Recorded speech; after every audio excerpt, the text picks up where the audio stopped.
There we go. It's recording again. We've got somebody else who wants to come in the class. One more person coming in.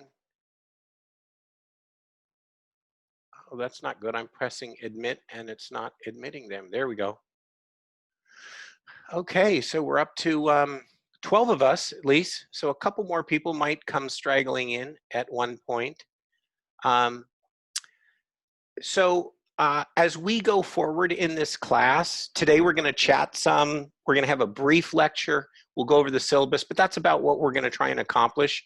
But just know in my classes, the way I like to do Zoom, if you're attending the live class, there's a lot of schools that are requiring students to be on camera at all times.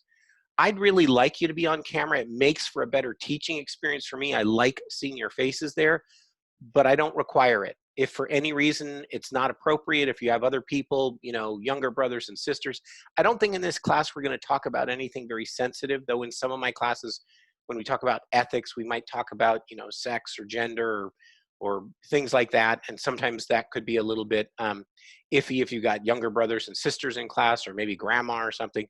Just know that if you, I think most of you are pretty hip to keeping your mics muted most of the time, but in my class, I'm just going to let you know, I'm not good at looking at the chat as it's going because I kind of get all wound up into my lectures and whatnot. So if you have a question in my class, it is always okay to unmute your mic and shout out, Brian, I have a question. And that way I'll hear you. The other one that is absolutely okay, especially if we only have, 10 or 12 people a day on this, is go like this, because I'll usually see that. But to see the little teeny hand that comes up over on the side of my screen, I'm not as good at that. And what I will do, I will say is if that does happen or if somebody raises their hand or has something that they say in a chat room and I don't see it and you guys do, please tell me. In my University of Texas class this week, without my even touching the screen, it was muting me about every 15 minutes. And thank goodness they were popping up and telling me that that my microphone was muted. So please feel free to do that. I'm going to introduce myself. I'm not going to do a super long introduction. If we were spending 2.5 hours in class tonight and we were all in Burbank, I'd probably tell you a little bit longer. I know some of you guys have heard this story before, so it may put a couple of you to sleep. But here's sort of the quick rundown on who I am and why I'm here. Actually, I still can't answer the question why I'm here. I'm not quite sure, but I'll tell you who I am at least. So my name is Brian Hemsworth. I have received a master's degree in business. I've not received a doctorate, so I'm not a doctor. I'm not a PhD. So it's actually inappropriate to call me Dr. Hemsworth. And what I always tell my students is, my mother was a doctor. So if you say Dr. Hemsworth, I'm going to turn around because I think my mom's walking in the room. So you don't need to call me Dr. Hemsworth. I actually prefer Brian. In my business world, in California, we typically go by first names. I like that in class. If you're okay with it, I'm okay with it. If you feel you must, or if you want your parents to hear you with a little respect and you want to say Professor Hemsworth, I'm okay with that. But I actually really do like Brian. So please feel free to say that.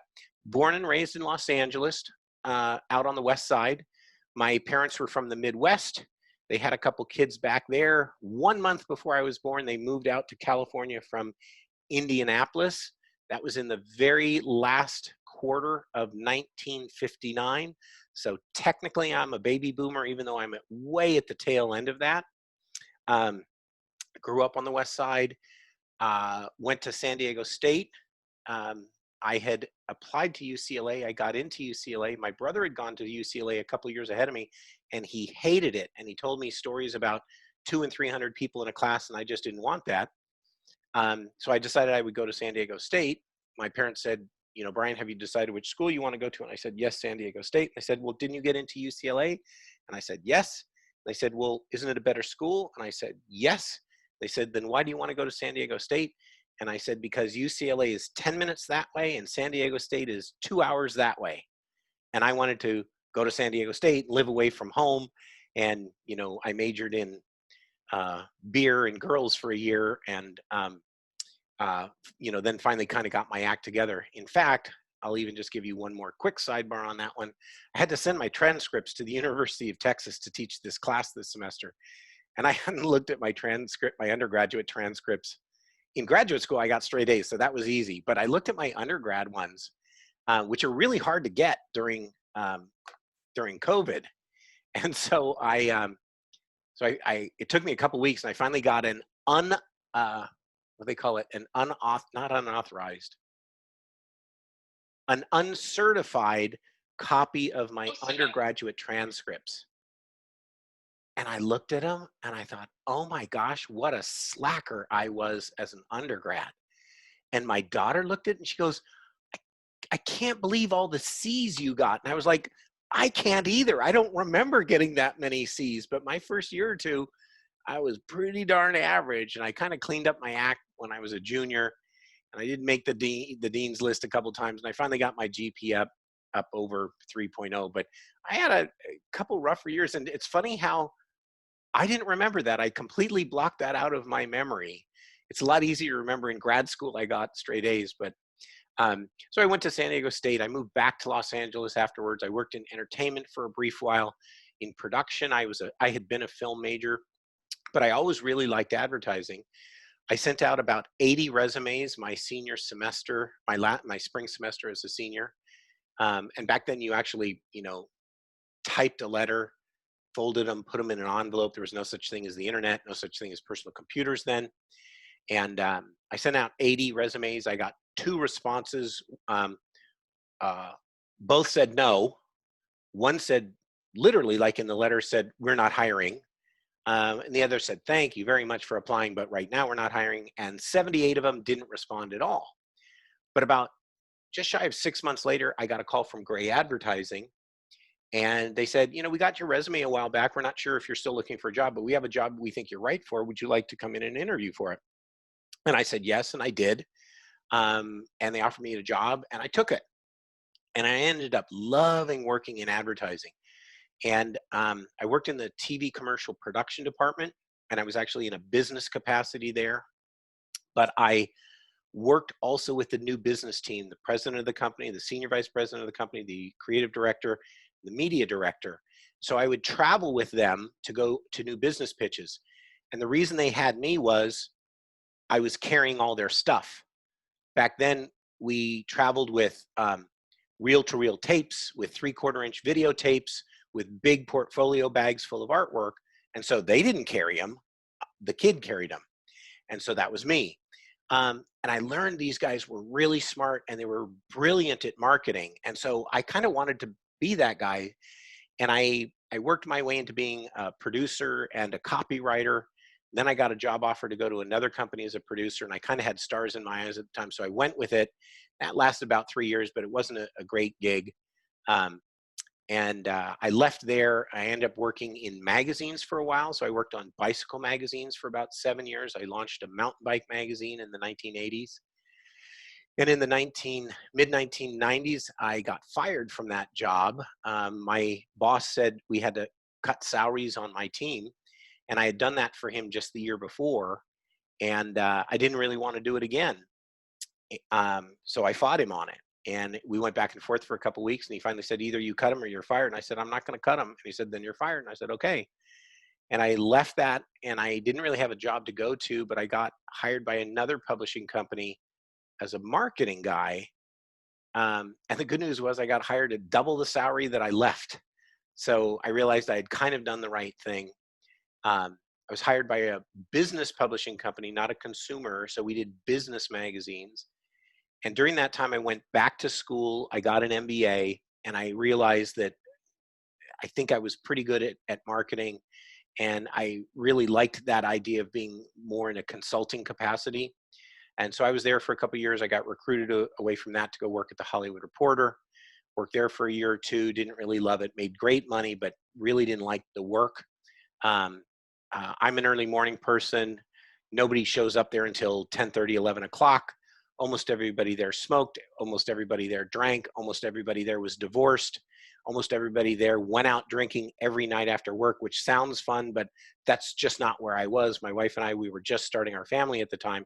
So I left there after a year or so, and I went to my wife had started up our agency as a very small ad agency. So I just brought a few of my freelance clients to it, and I've been here at Newman Grace ever since. So that's where I am now. I'm a marketing and brand consultant. Um, I work with companies very small to pretty darn large. We're working with a couple $500 million a year companies right now, but most of our companies tend to be in sort of the probably $5 to $40 million range. A lot of Southern California companies. We do have a couple national and international clients that are smaller, but our LA companies tend to sort of be in that range. And being that we're in LA, it makes it convenient. So, in a nutshell, that's who I am. My wife went to Pepperdine, and we always had kind of a relationship with the communications department there. They would ask us to come and speak to classes. In 2005, at the end of 2005, one of their tenured faculty left, and so one of the professors asked if I would come and teach a class for one semester. I did, and I've taught there ever since. And I realized I like teaching a lot. So I think it was about 2 years ago now, something like that. They needed somebody to teach a class at Woodbury. And because my wife teaches graphic design there, the word got to her. And somebody said, do you think Brian would like to teach a class? So she called me up and I said, sure, why not? So I've been teaching it. This is my 4th semester at Woodbury. And I've been teaching exclusively marketing related classes. That's my area of specialty: marketing, branding, advertising, marketing communications. So that's who I am. That's what I do. And before we move on, I'll just open it up. Anybody have any questions for me so far? That makes sense. I didn't lose anybody during that time. I don't think anybody left. I do have a little bit of imposter syndrome. I keep thinking, that Joan or somebody is going to pop in at some point and say, Brian, you really shouldn't be teaching this. We're going to kick you out. That hasn't happened in 15 years, but I will say it still kind of comes up in my mind every once in a while. So with that, I'm going to shift to you guys. And, we're not going to take a real long time on this. And you don't have to tell me much, but I'm going to go down my roster. This is not for attendance because it really doesn't matter if you're here or not. Bless you, Victoria. But what I'd like you to tell me is what your name is. I'm going to read it off here, so I might really screw things up. And I know I've had a number of you before. If you've been in my class before, would you just let everybody else know that you've been in my class before, just so they're aware of that? I'd like to know where you are. And by that, I mean, you don't have to tell me, you're in your apartment or at your parents' house or at your uncle's or anything like that. What I'm really saying is just tell me where, like city. Are you close? Are you local? Are you far away? I'd like to know if you, and it's totally okay with me if you plan to come to the live classes or you're going to plan not to come to the live classes. I'd just like to know so that I can just kind of factor in about how many people I think will be in class most of the time. And then the last one, don't worry, I'll help you with these. The last one is also, I'd like to know a favorite brand of yours, a favorite brand. And so on my list, alphabetically, Seta, you are first. Hello, I'm Seta Legend. I had Brian's class last semester, which I loved for the marketing classes. As far as coming to the live class, I'm going to try my best, but if I could work and then watch the live videos, it would be much better because I'm taking off a lot of hours right now. And then my favorite brand, I don't know, that's kind of a hard one, but I'll go with Ted Baker. Oh, okay. So tell me just real quick, and you're local, right? I am local. I'm 10 minutes away from Woodbury, so I don't have an issue Okay. driving to meet up if we have to over there, but I don't think we do. Well, there are schools that are talking about possibly going back to on the ground, what they now call on the ground classes later in the semester. Woodbury is not talking about that to the best of my knowledge. Pepperdine is not talking about that. University of Texas, a little bit, but I don't think that's going to happen. I actually don't think we have the need. I'm actually fine to go to campus if anybody needs me to or wants me to, but I'm also absolutely okay to do phone calls, to do Zoom. So if that's easier for anybody, certainly if you're out of state, out of country, that's going to make it a lot easier. Um, but if we do need to, for any reason, meet up at school, you know, it's currently in traffic, it's only about 25 minutes away from me. If traffic gets bad again, it can be an hour and 15 for me. But okay, Seta, thank you very much. Omar, where's Omar? There's Omar. Omar, who are you? Hi, my name is Omar bin Robayan. I am a senior marketing student. I am currently in the Hamptons in the East Coast, going back to California next week. You're in the Hamptons. Yeah, Cool. and my favorite brand is Acne Studios. Yeah, thank you. I'm sorry, say it one more time. Your favorite brand is what? Acne Studios. Oh, okay, gotcha. I'm just jotting Thank this you. down. Uh-huh. Next up, we have the marketing chair. I don't think the marketing chair is here. Angel. Good to see you, Angel. How you doing? Hey, Professor. How's it going? I guess I should introduce myself to everybody else. My name is Angel Escobar. I'm a fifth year architecture student. I'm in Mar Vista right now in LA, and my favorite brand is I would say P and Co. right now. Okay. Yeah. Okay, good. Thank you. Well, I'll actually just say mine real quick. So I am Brian Hemsworth. I am the instructor of the class, but as far as I'm concerned, I learned as much from you guys as I think, as hopefully you're learning from me. I'm in Woodland Hills. I work in Woodland Hills. I live in Woodland Hills. So for the most part, I'll be here. Jerry and I are talking about possibly being out of town 1 week, and we realized it's easier than ever now to still do class if we're out of town for a week. I will be doing live classes as long as you guys want to do them. I personally like the live experience, so I will do these. If for any reason, you know, something comes up and we don't do this, know that if you know, if I was to get sick or you know, just because of a holiday or something, I would pre-record like the entire class and you guys would still have it.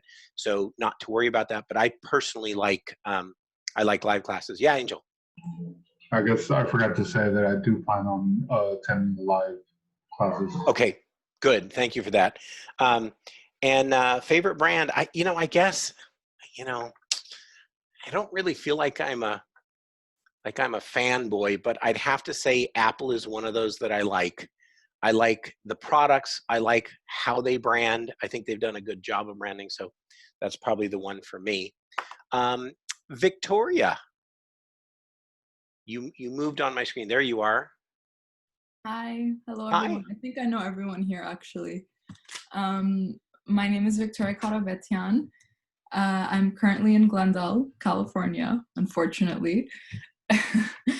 And I've taken Brian's advertising and promotion class last semester, which I really enjoyed and I learned a lot. And my favorite brand, I would say, is Lululemon. Oh, okay, good. And what are you planning to do the live class or recorded class or? Yeah, I think I'll join the live class. Okay, good. You gonna make your sister join as well? Isabel? Yeah. Actually, Isabel's busy now. She got into the MBA program at Pepperdine, so she has her own thing going on. Actually, she did send me. She sent me an email on that. I think it was at the end of spring, or that she was considering it or thinking about it, or. Yeah, so she heard back 2 weeks ago. Oh, so she's in the program. Yes. And is that for this fall? Mm-hmm. Online. Oh, tell her I said congratulations. I will. Oh, that's an excellent program. And is she doing it through one of the satellite campuses? Do you know? From what I know, it's all online. Okay. I don't think she's going to be going to any campuses. Gotcha. Yeah. Oh, well, that's good. Good for her. Glad to hear that. Thank you. Richard, are you here? Let's see. Is Richard here? I don't think so. No, Richard. We will move on. Stephanie, are you here? There you are. I see you. Hello. It's like a giant Brady Bunch, and I have to look at a whole bunch of names before. Hi, I'm Stephanie. I'm a marketing major. I am only like 40 minutes away from Burbank. I'm in San Dimas. I've never taken any of your classes before, so I'm very excited. I plan on showing up to the live classes as much as I can. Okay, good. My favorite brand would probably be SoulCycle. Oh, okay. Do you have a Soul Cycle near you? My closest one would be Pasadena. Okay.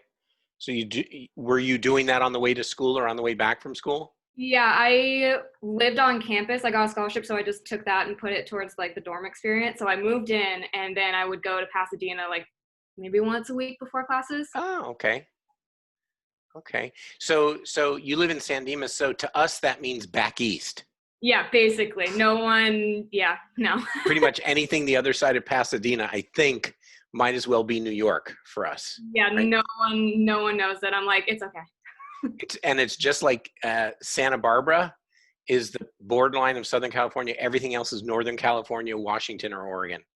And it doesn't even matter if it's 5 minutes past Santa Barbara, but that's, Northern California for us. I tell people Raging Waters, and they're like, oh, I know where that's at. I'm like, okay, there you go. Yeah, I think of it. I've been to boat races out that way. I've been to drag races out that way. Claremont College is not too far from you, right? Yeah, Kind of right around the corner. Fairgrounds are all right there. Yeah, it's only like 10 minutes from my house. Yeah, I know it pretty well. I actually have a very good friend, and I've done a lot of work with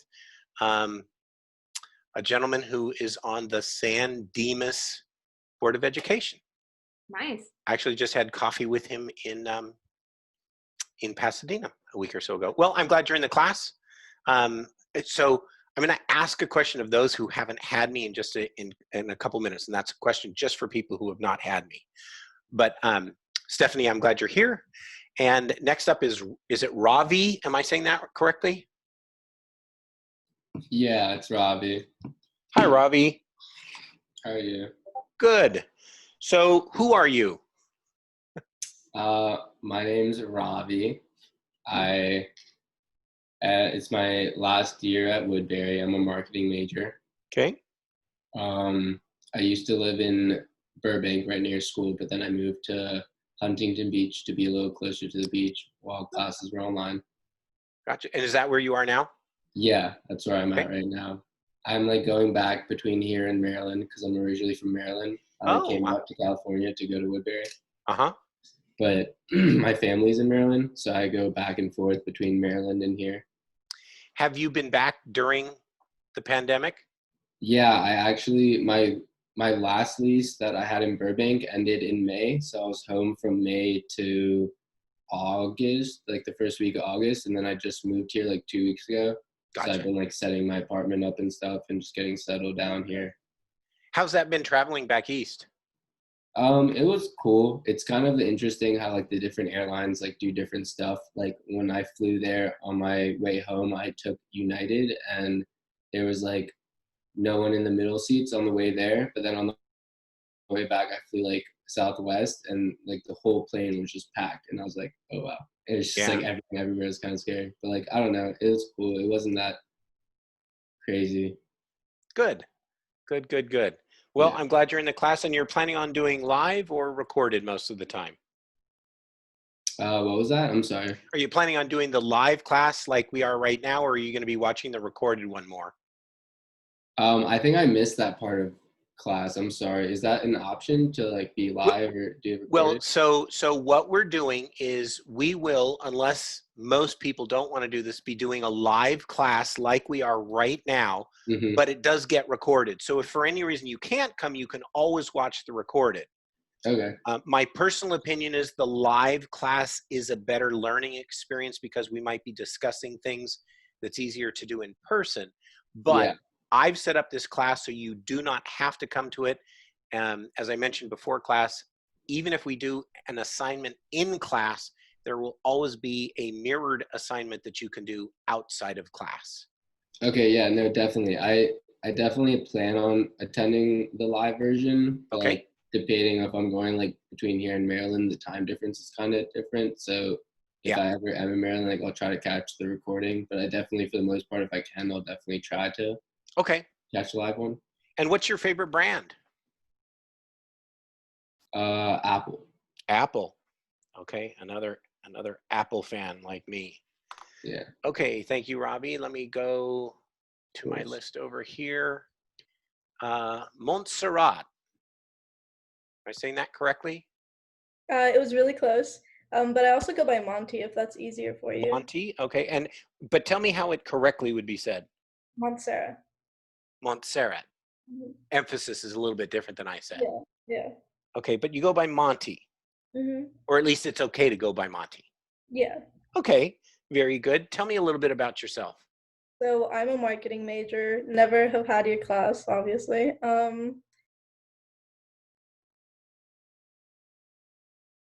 Whoops, I think you froze. Others as well. Oh, there you are. And then, I think you froze for a second. I didn't hear after you said you haven't taken my class.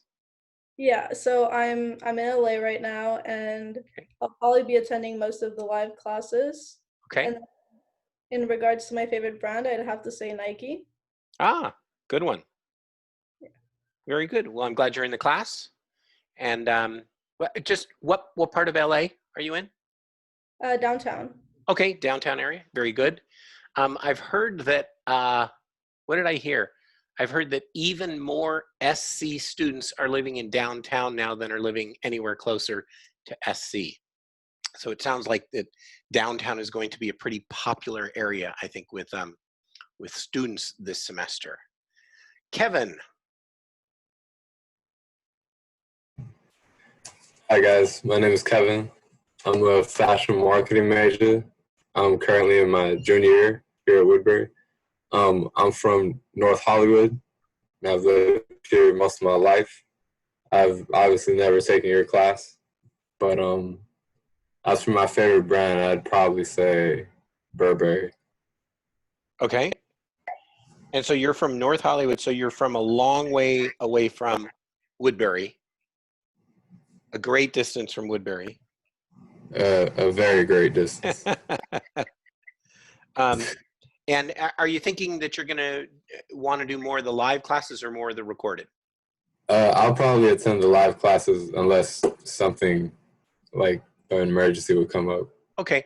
And one thing I'll mention with if you can't make a live class, you don't need to tell me, but if you do tell me, I can hopefully, tip you off to things to watch for in the recorded versions.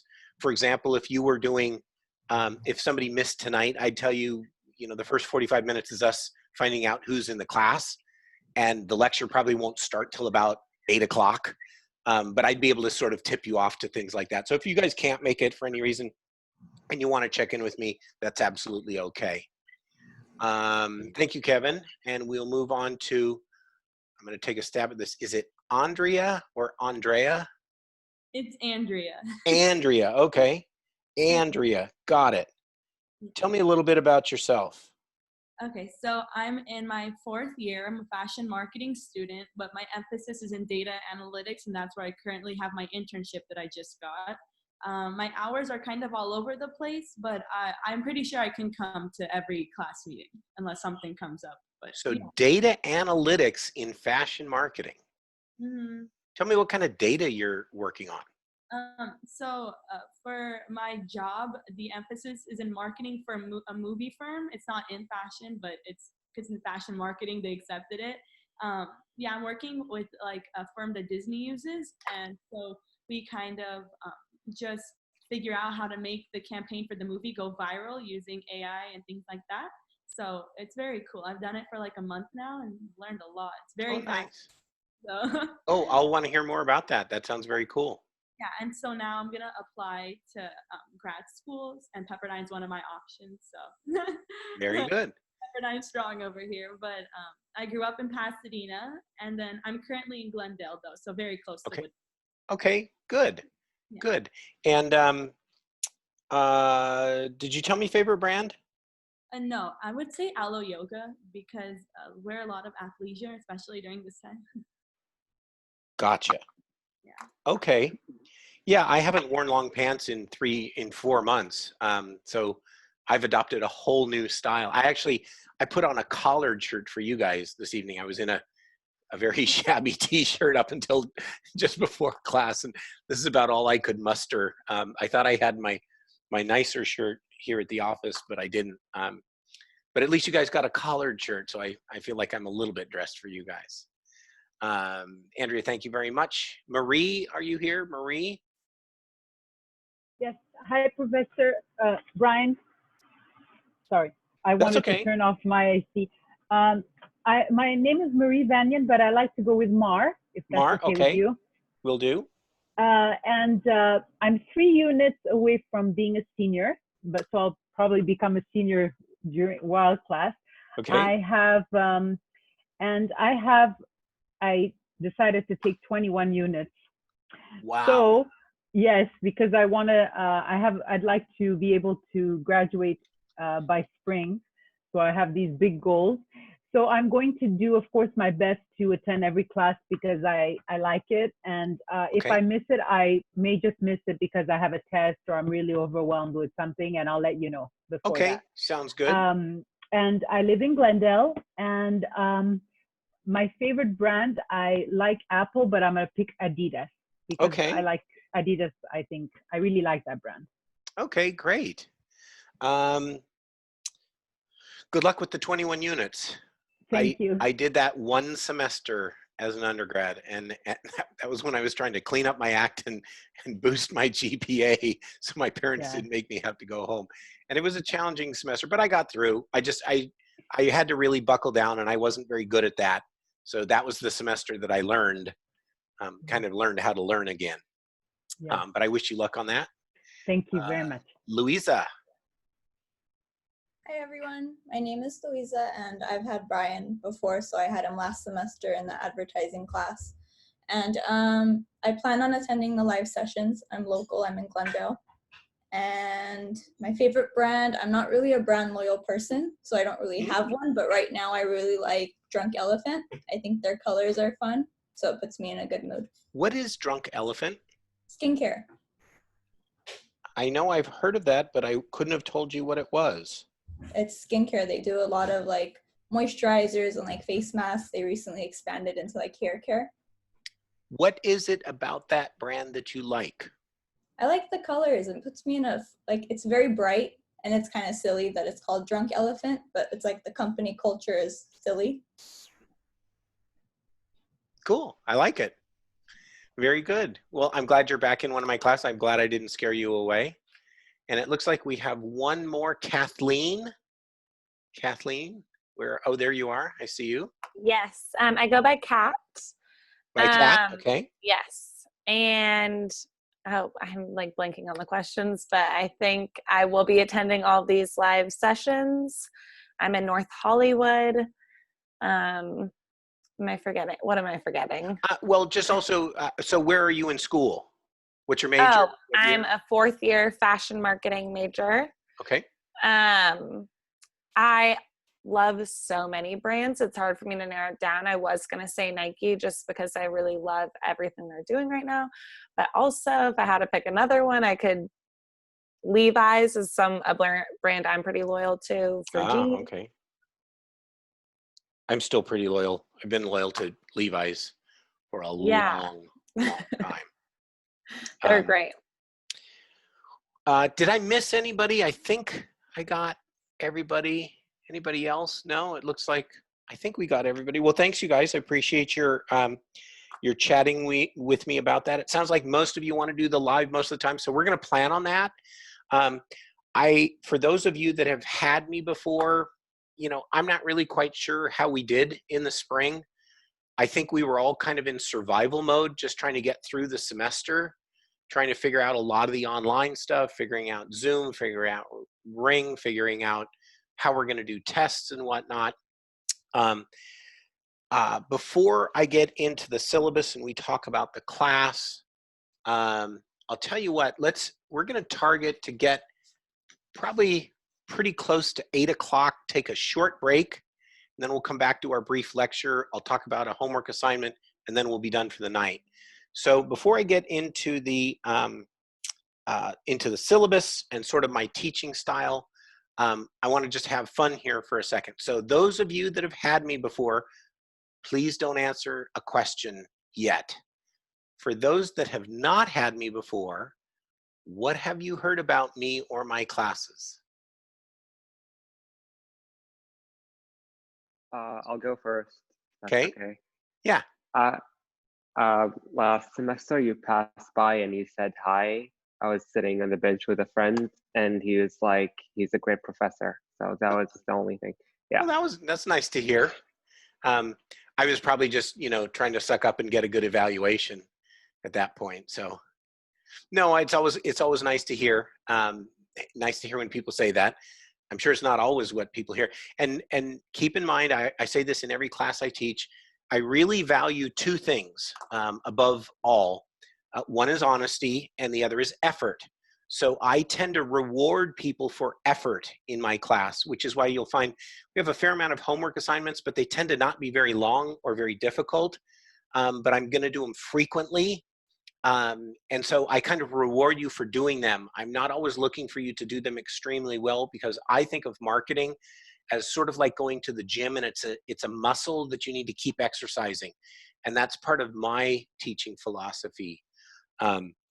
And I think it's a little bit different than what tenured faculty and PhDs do. I'm a working guy. I work 10, 12 hours a day before I teach. So when I come in, you're going to get what I have.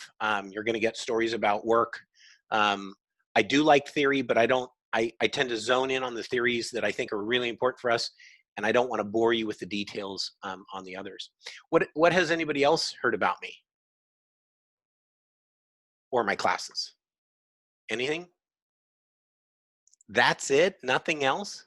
The only I want to go to grad school, and we're gonna go back to Pepperdine. Pepperdine's like my #1 choice, and so someone told me that you teach at Pepperdine, so I was like, okay, I'll just take him. But that's it. That's all I've ever heard. Okay. All right. Well, I guess that's as good as any reason. So glad to hear. Pepperdine has an excellent, and is that for business? Yeah, it's for global business. Okay. Pepperdine's got a great school for that. Pepperdine at the graduate level is really good for a few things. One of them is the MBA program. Law is obviously a really good one. And psychology is another one that's really good there. And even if you're in the business program, you can actually there's a certification in the law program, which is a conflict resolution certification that they have, that a lot of MBA students take, just because it's a good thing to have in business. Anybody else hear anything else about me? So nobody check me out on Rate My Professor? No, not at all. Okay, so let's have a little bit the other way. For those of you that have had me, what do you think students that haven't had me should know about me or my class? That's opening myself up for critiquing, but it's okay. Remember, I value honesty. So any of you want to volunteer anything from our previous classes? I guess I'll go. It's basically just going to be, I think it was fun and very informative. So I think you're going to learn and have fun while you're learning. So that's kind of what I took away from it. I think one of the things that I'll say is I often tell students I don't really care about what grade you get, which is not quite true. I say that for dramatic effect. I actually care much more that you learn. And while I'd like for you to get a good grade, that's up to you.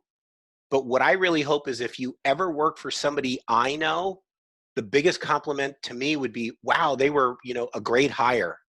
They seem to know a lot. That would be the thing that I'd like to hear. So I want all of my students to learn as much as you can in my class. That's really one of my goals.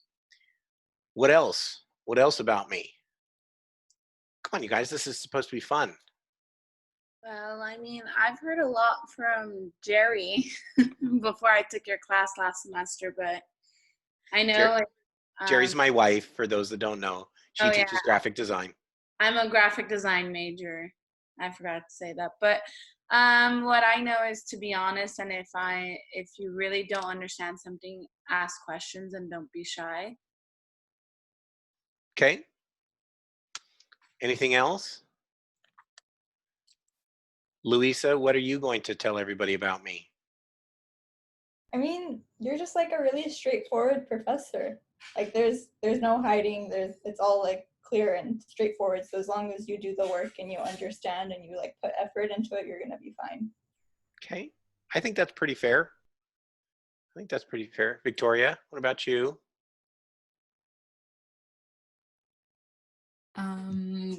Well, I would say that your class, well, last semester, your class was the only class that I honestly looked forward to going to. Nice And to hear. I like how you actually make the lectures fun and you incorporate some stories and experiences, and it's just more engaging.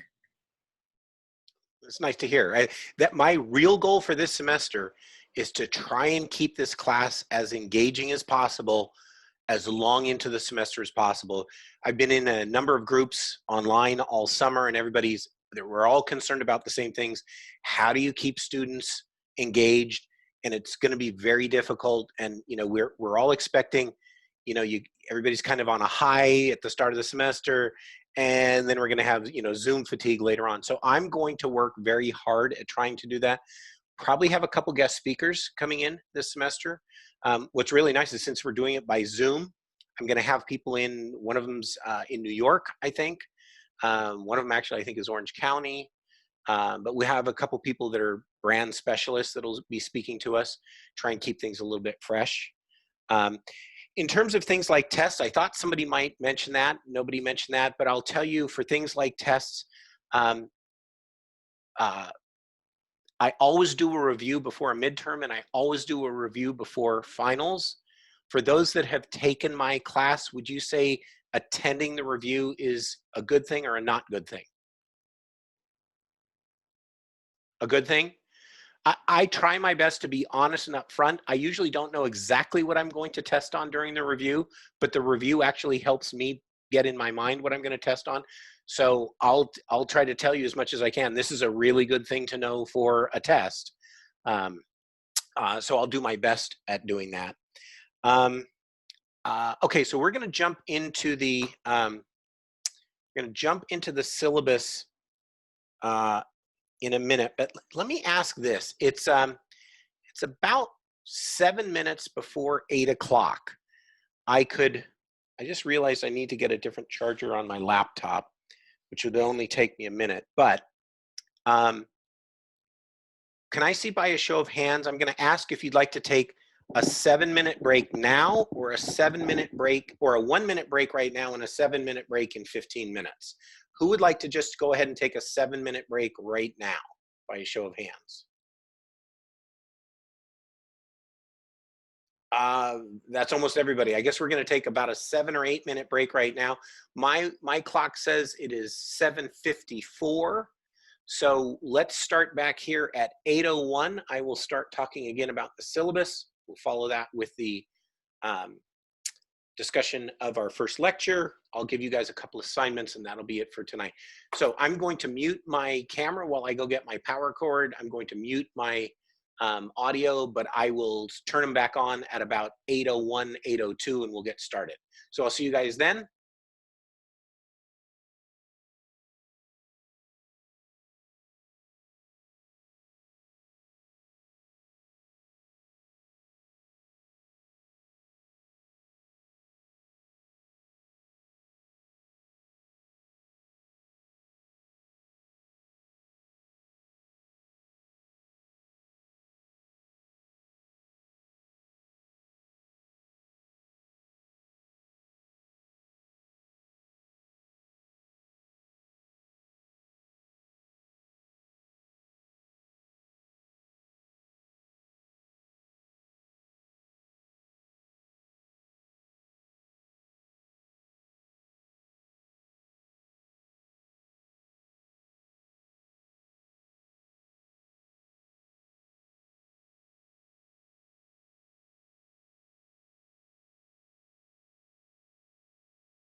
Okay, if anybody is within distance of hearing their computers, we're going to get started again.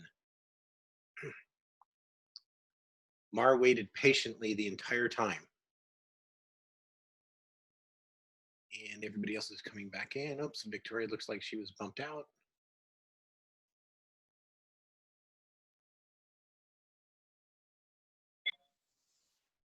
One more, okay.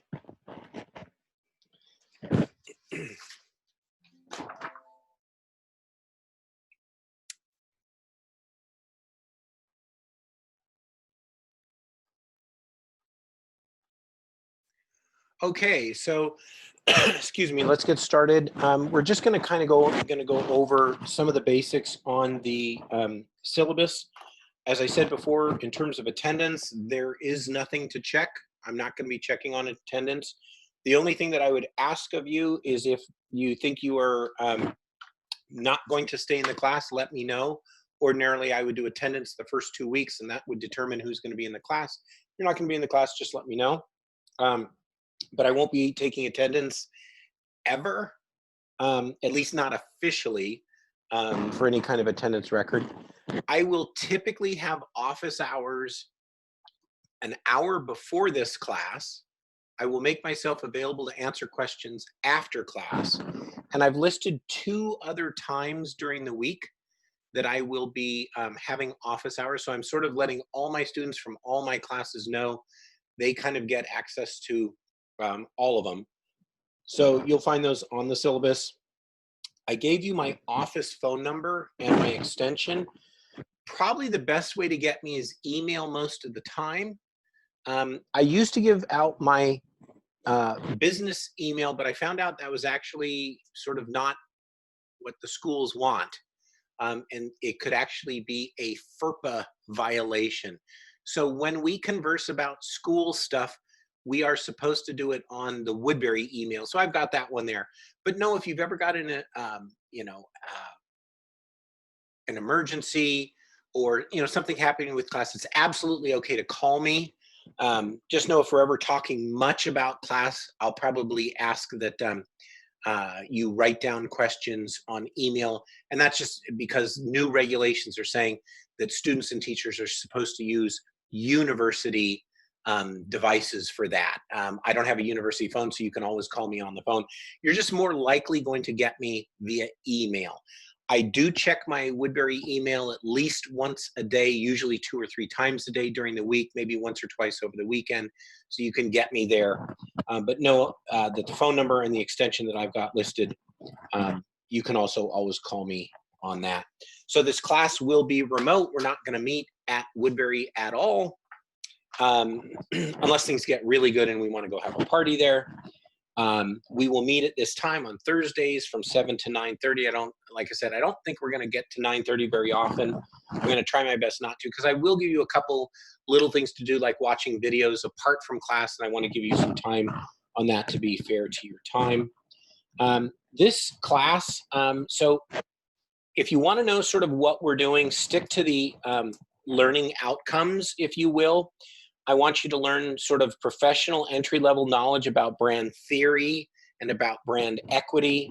I want you to develop some professional and strategic brand communication skills that you can apply out when you're getting a job. I want you to apply knowledge, ethical understanding, experiential learning in brand communications and management to real-world situations. So we're going to use case studies and a couple projects that we're going to do. That's really what we're going to try and accomplish. So this class has never been taught before. So I'm kind of making this up as I go. I actually have been thinking about it since spring when they asked me to do it. But we're going to track along with the textbook pretty much. But think of it this way. This class is going to be everything branding. It's all about branding and brands. The textbook, which I've listed, is, hold it up here, it's called Strategic Brand Management. It's listed on the syllabus. Some of you may have gotten it, some of you may not. You can buy it, you can rent it, you can find it used. I think it's pretty inexpensive used. I think it's pretty expensive new, but I always look for books that you can always get used or rent, so it doesn't cost very much. If anybody has any problems getting the book, let me know, and I'll just try to work with you on that.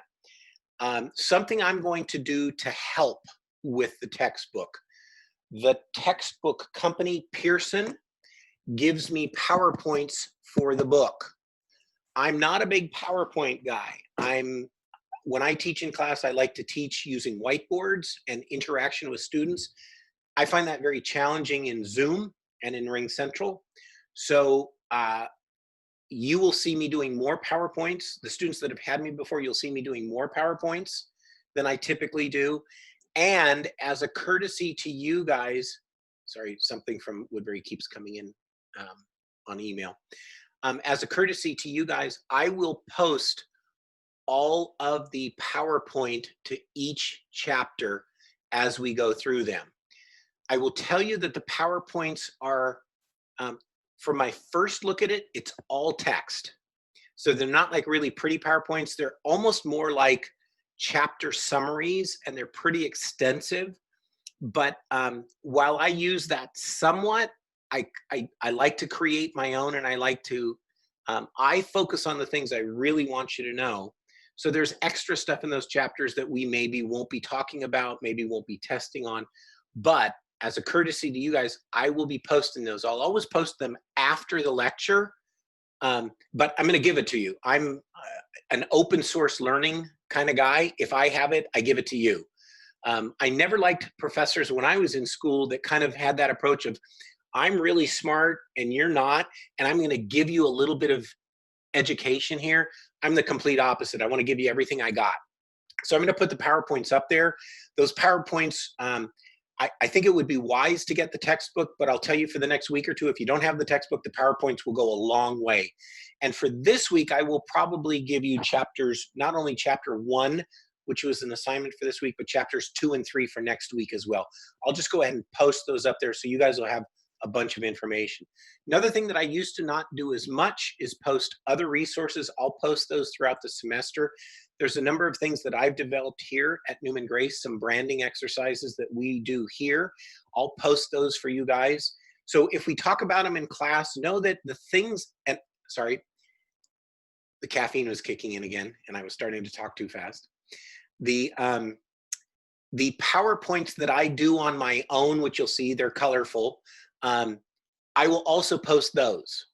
So I still think it's a good idea to take notes while we're in class, but know that the stuff you see on screen, I'm going to post for you guys. So you don't have to think of, taking everything in shorthand and trying to catch up. I really want you to concentrate on the concepts and learning during this class time. So I'll post lots of stuff and it'll all be on Moodle in the class. Anybody have any questions on that before I go further into the syllabus? No? Okay. Talked about the textbook. Okay, so what's the semester going to look like? Well, we are going from now, we have another one of those, I think the fall semesters at Woodbury are really kind of funny, since there are studio finals that take up a week. The way the class falls is we're going to have Thanksgiving week. We're not going to have class that week. We're going to have studio finals, not going to have class that week. And then we're going to have a final exam. So there's going to be the better part of 2 weeks between our last class and the final exam. I will be giving you a review on that last class session. Assuming we don't need to catch up with anything, that will be all that we do during that time. I will be available to help anybody else review during the studio finals week. And then you'll have a final exam during finals week. So the end of the semester gets a little bit spaced out on the classes, but just know we can always Zoom one-on-one, or I can schedule extra time if anybody needs it. I just don't like the review being quite so far apart from the final, but that's the way the schedule falls. So just know that's going to happen. So the way this is going to track is we're going to follow the book pretty carefully through the semester. By carefully, I mean we're going to do chapter 1 first, chapter 2 and 3 next, chapter 4 and 5. A lot of times in a lot of my semesters, I bounce around in the books. I think the books have great information, but they're not always in the same order that I like to teach them. But this one, I spent time in the spring and the summer going through this text, and I think it tracks pretty well. We'll actually find out to make sure it works in a class session that way. But a lot of the first half of the semester, we're going to get through about chapter 8 of the textbook. Every week, I will be giving you a homework assignment, every single week. But homework assignments in my class are not designed to be very long. As a general rule, I try to create homework assignments that'll take you about an hour. For some people, that means you'll be done in 15 minutes, and some people, that means it'll take you 3 hours. But I design it to be what I think will be about an hour. To me, I liken it to a trip to the gym. I want you to go do my homework as a workout, learn something, practice something, and do that during a time that's between 2 class sessions so that we're not just gone for 7 days and you're not thinking about the class for 7 days. I will give you a few additional little assignments along the way. For example, if you were to look on Moodle right now, I posted a video for you guys to watch this week. Going into next week, it might help you with your homework a little bit.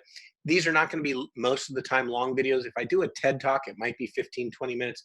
Most of the videos I post are going to be 5 to 10 minutes. It's not going to take you a long time. So I'm not asking for a lot of outside commitment to this class, except for a couple things. You're going to have a couple projects. I'm going to assign one tonight, which is a brand research paper. I'm going to want you to turn in 1, 2, 3, about three or four more weeks.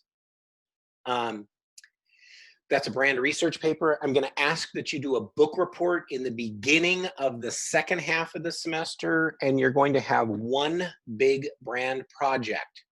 You are going to do that project by yourself. You may use other students to help you, but you'll be turning in the project yourself. I've not written up everything on that. We'll talk more about that in the next week or two because I want to give you a long time during the semester to think about it.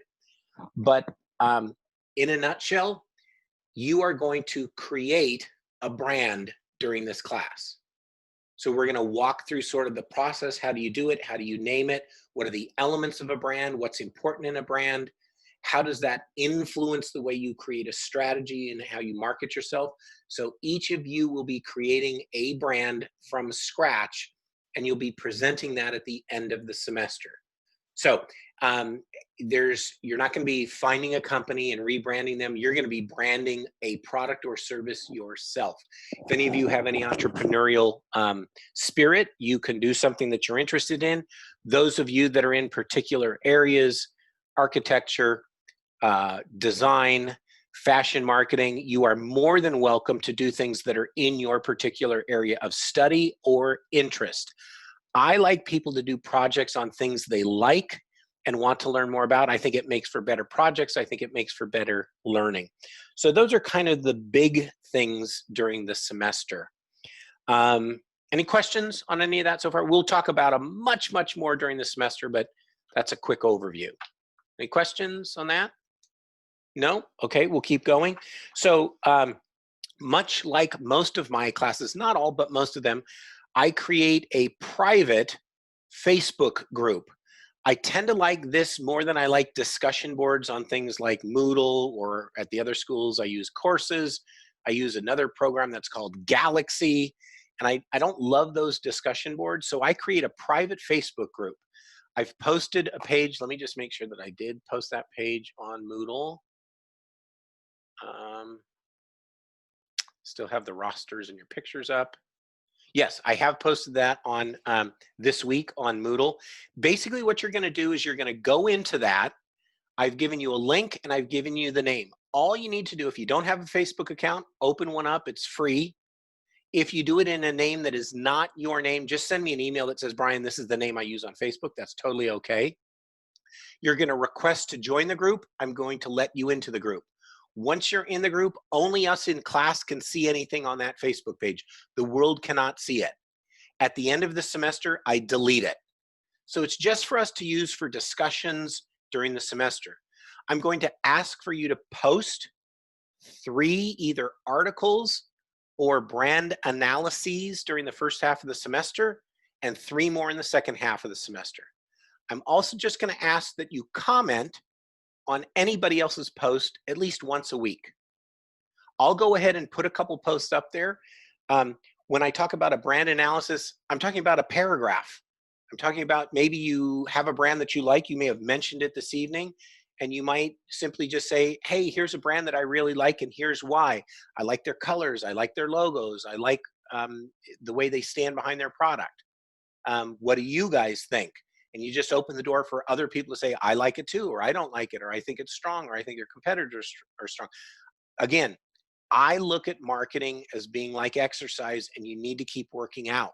So this is the process that I've learned works really well at the university level for people to kind of stay very active when you have a 1 day a week class. So you're going to do 3 posts in the first half of the semester. You're going to do 3 in the second half. You're going to do a comment a week. And a comment shouldn't be like, cool. A comment should be a sentence or 2, but it doesn't have to be paragraphs. It's certainly not pages.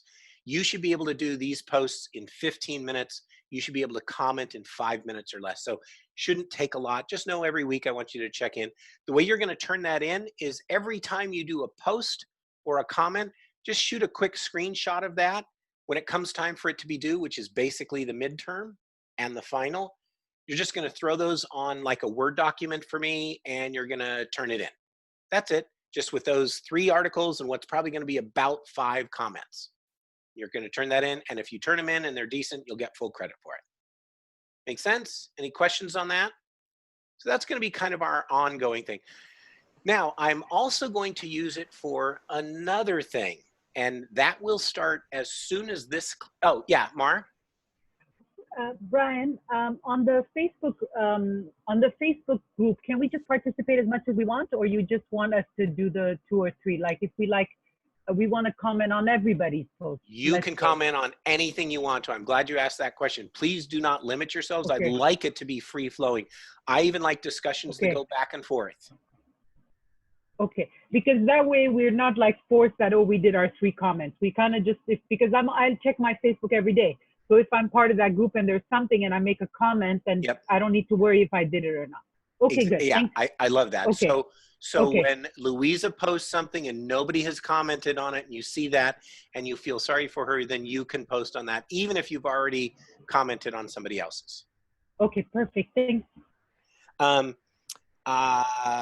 when it comes to turning in assignments, I learned something in the spring that I didn't do. I always just, set the deadline, and because I was lazy, the added time was always the exact same amount of time. But I realized if anybody turned anything in late, they couldn't turn it in on that. So for every assignment that we do, I'm going to have a deadline and then an extra period of time. You can turn a project in, which will never be longer than a week.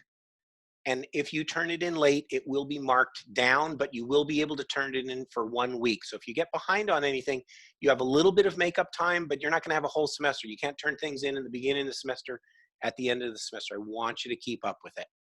And I'm also going to ask my preference.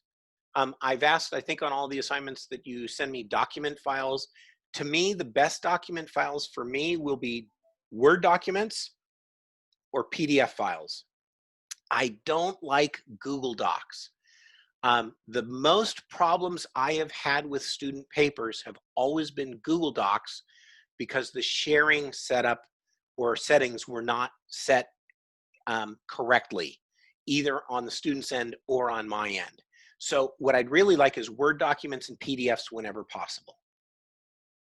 And that just, so that way you can do it in whatever you want, but just export it into a PDF, or if you're using Microsoft Word, that should be fine. Okay, so we talked about turning stuff in, grading, pretty basic, it's straightforward. Attendance, we're not gonna have any. Please know that all the regular stuff, academic integrity, ethics, accessibility, if anybody has any special needs for accessibility, if the school has not already told me about it, please just let me know at another time, send me an email or give me a call, and we'll make sure to take care of that. There's a whole bunch of new sort of COVID type stuff. I'm not going to go over that because I think I've gone over the things that are important. Anybody have any other questions on the syllabus or sort of the business affairs of the class? Anything about the assignments or the tests before we get into our first lecture? Anything, anybody? Okay, let me just check my other notes. I think we're good to go. Should we learn a little something? Yep, let's go forward. All right, so we're going to switch gears now. I'm going to pull a PowerPoint up. I'm going to share it with you guys. And do remember that the PowerPoint that I'm about to show you, I will be posting, so you don't have to write down everything on it verbatim if you don't want to. And I will also post, I believe it's a PowerPoint, a text PowerPoint that is the instructor's PowerPoint. But I'll just give it to you guys so you'll have another resource up there. So you're going to find Moodle start filling up with a bunch of stuff very quickly. Okay, so let's go to sharing our document.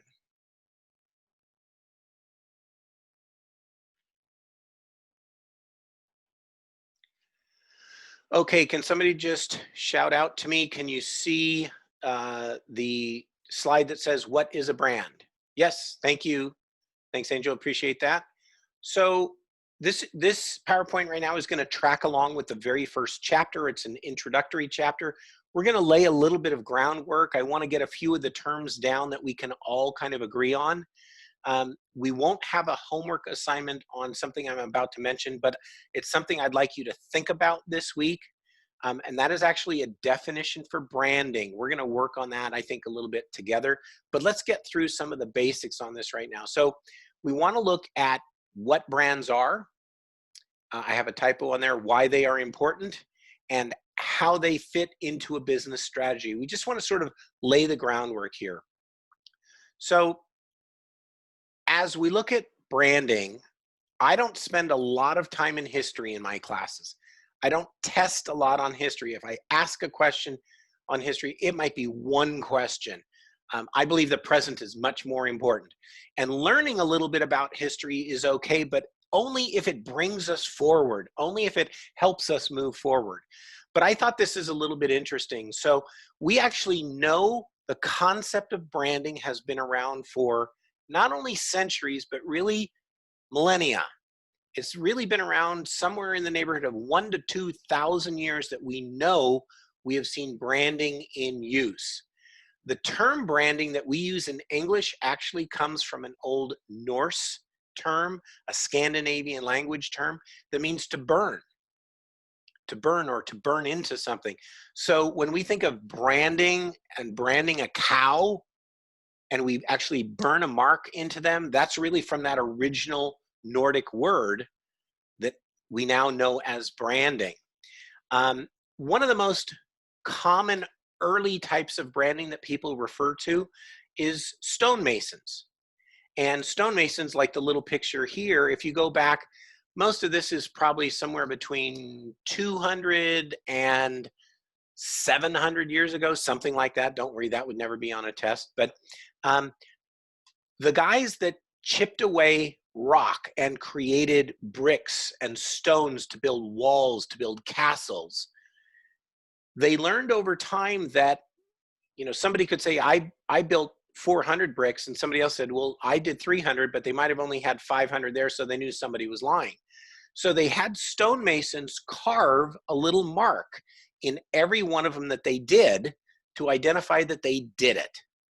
And once they did that, they realized this was actually not a bad thing to do. So branding also became known to do things like they would also mark stones for the way they should be aligned with other stones. So it became kind of common practice. You can see in this picture, these little triangular things are stonemason marks. We actually know that people began talking about branding in the 1700s. They actually used the term that way back in the 1700s. But we very commonly adopted it for advertising and marketing. A lot of people will look at it right around 1901. A guy named J. Walter Thompson, after whom the ad agency was named, he wrote a book, a very, very early book on advertising. And he made reference to what he called trademark advertising. And what he meant by that was advertising a product or a service that had a name to it, that had a reputation to it. And he realized this was a powerful way of advertising. So instead of saying things like, we have salt for sale at our store, he would say, we sell Morton salt, the best salt there is. And he began branding things. He actually called it trademark advertising, but that's what became branding. So here's where we're going to get into one of these definitions. So the first one I think that helps us understand branding is the term brand. Now, what is a brand? I think this is a pretty good definition. It's the American Marketing Association.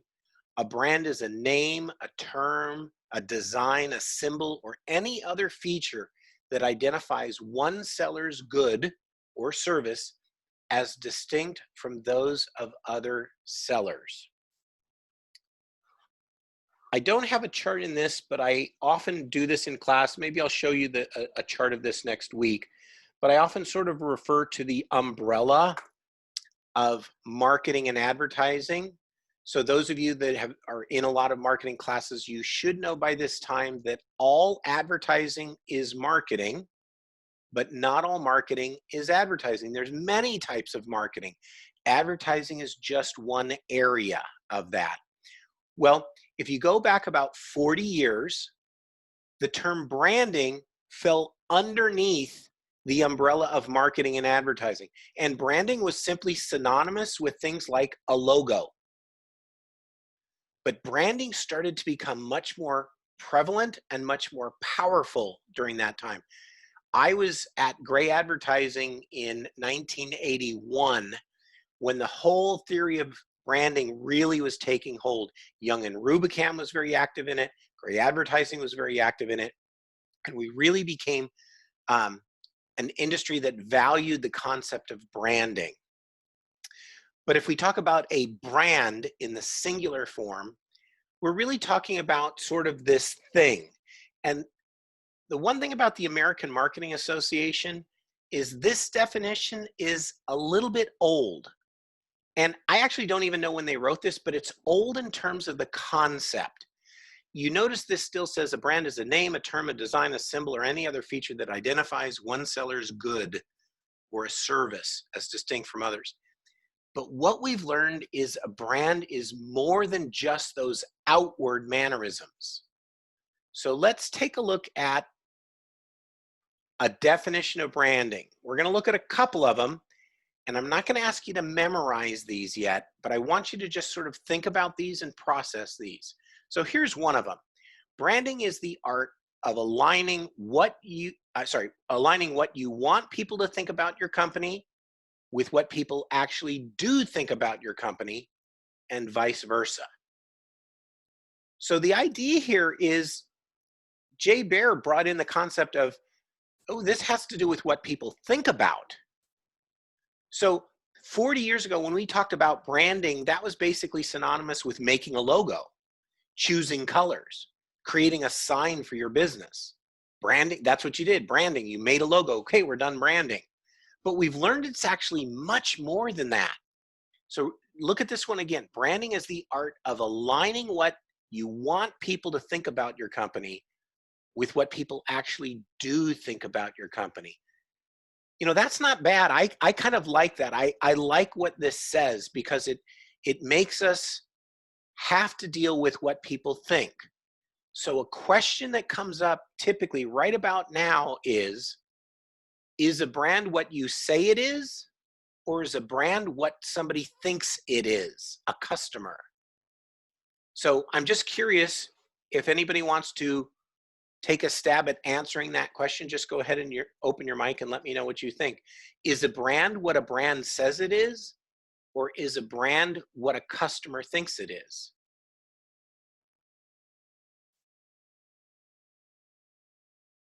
Wouldn't it be a little bit of both?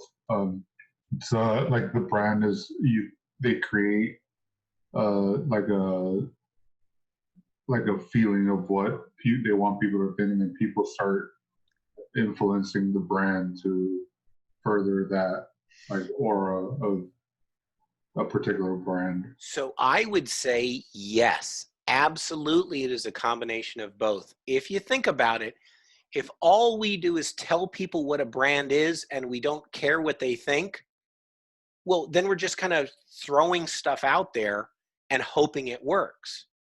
Now, if a brand only has to do with what people think and we don't do anything, we're leaving a lot to chance and to risk that people may not understand our brand or what it's all about. We're going to learn a few benefits of branding in a minute. We'll lose all those benefits. So in my opinion, branding is somehow where those things, lost my camera, somehow where those things come together. It's partly what we say it is, but it's also partly what people think it is. And that to me is one of the absolutely critical concepts about branding that people either don't know or they're mistaken. So to embrace the brand theory, you have to acknowledge that it is partly what you say about a brand, but it's also partly what people think about a brand. Okay, so this to me is a critical concept for us to start with to make sure we're all on the same page as we go forward in this class. And I will tell you, I am a big advocate of what we call the brand theory. I believe in brands, I believe in branding. I believe it is the key to a successful future in marketing a product or a service, is doing strong branding. So I'm just letting you guys know, I'm being very transparent. I'm a big believer in this stuff. I'm not just teaching it. I live this every single day with my clients. Let's look at another definition, and you can find a lot of definitions online, but this is just one. Of all places, I found this on the Shopify website. And they said, branding is all of the ways you establish an image of your company in your customer's eyes. This one's pretty good too. I like this. Branding is all of the ways you establish your image of your company in your customer's eyes. So think about this for a second. Let's say you go to a store, whether it's online or a physical store, and you buy a product. Maybe it's a piece of clothing. It's a cool color. It's a cool design. It's cut perfectly for you. You love it. You buy it. Now, let's just say something happens to it. A thread runs, the collar or the cuff or something gets a little bit messed up and you want to return it. You call the company up or you go to the online chat and you find they're not very helpful. Now, you really liked the design. You really liked the color. You really liked the cut of it. There was a little problem with it, and honestly, it wasn't your fault. Maybe it wasn't their fault. Maybe it snagged on something in shipping. Oh well, but the company doesn't respond to it. Maybe it's somebody in a customer service chat, but they give you a bad taste about the brand and about the product. Something that had nothing to do with the product influences your opinion of that brand. You might go through the drive-through of a Starbucks or a McDonald's or a Chick-fil-A or an In-N-Out burger. And you really, really want a double animal style protein style. My favorite thing to get at In-N-Out burger. I don't treat myself to it very often, but I have to be honest, I've done a couple of them during COVID. I really, really want it. But I get to this In-N-Out burger and there's a big giant line. I don't love the line. But I actually love the burger and I don't get them that often. So you know what? I'm willing to wait in line. But the line is part of what I think about when I think about the brand. I think about people in their white uniforms with their little hats. I think about their red aprons. The reason I know their uniforms so well, my wife bought one of their aprons and made one of their hats for a Halloween costume once. So I remember it. I think they're very well trained. I like the fact that you can customize orders there. Yes, you can order from the secret menu, or if I order fries, which I don't order that often anymore, but if I do, I order them well done. You can do that there. That's all a part of the brand. So an important thing that I want you to consider is that the brand is much more than just a logo. It's much more than just a color scheme. It's much more than just a slogan. It's all of those combined along with everything else that has to do with that product. Everything that has to do with a product is likely to be a part of the brand experience. And that's, again, I think that's a really important for us going forward in this class, is to realize when we talk about branding, it's all encompassing. Some of you are fashion marketing majors. Is branding important in fashion? Go ahead, somebody just tell me the answer to that. Is branding important in fashion?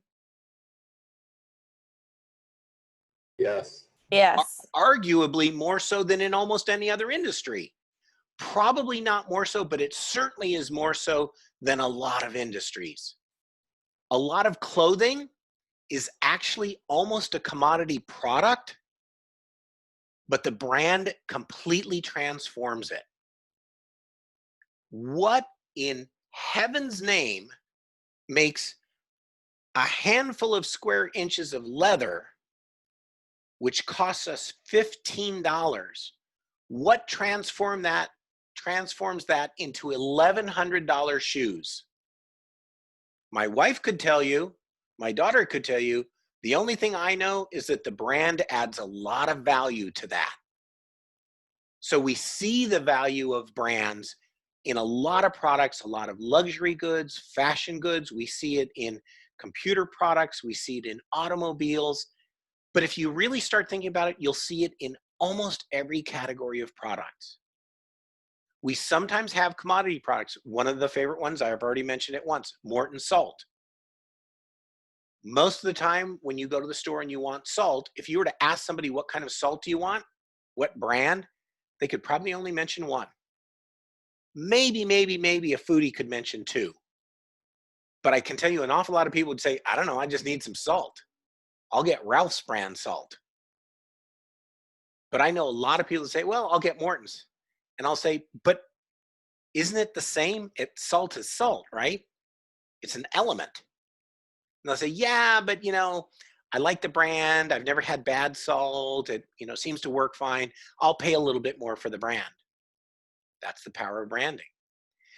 So I'm not going to give you a hard and fast definition tonight, but I want you to think a little bit about these definitions. And one of the things I'd like you to just do a little bit on the side, this isn't an assignment you're going to turn in, but next week, I'd like us to define branding. So I want you to think about things that you think should be in that definition that we as a class will kind of agree upon. Any questions so far on this? Okay, so the textbook goes through a discussion of what's the difference between a product and a brand. I think most of us kind of know that, but I think it's good to just sort of bring out right now. A product is really a thing that we can offer to sell. Now, it's a thing, the book calls it a thing, but it could be a service, but it's something we can kind of say, oh, we're selling that. That's our product. Enterprise Rent-A-Car rents cars, that's their product. Nike sells shoes, tennis shoes, sport shoes. That's their product. Apple sells computers, that's their product. Mercedes-Benz sells cars, that's their product.